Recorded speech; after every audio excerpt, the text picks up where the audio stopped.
let's go back 5 to 6 years, maybe a little more.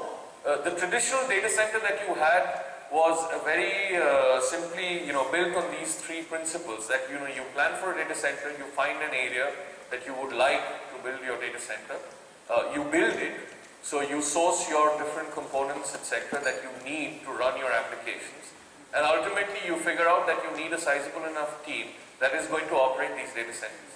Now, one of the things that was very prevalent in those days is that you had skilled workers who were responsible for various aspects of the data center, right? So you had database administrators, you had folks who were working on the databases, you had people who were proficient in handling and administering servers, you had people who were working on the storage, and Rick will talk about that.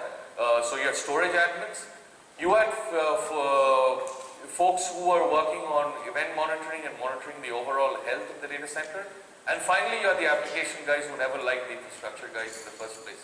But they were separate, right? And they were in separate teams. But the infrastructure team was very, very clearly demarcated, very easy to understand. Everyone had their own skill sets, and they generally did not get into anyone else's area.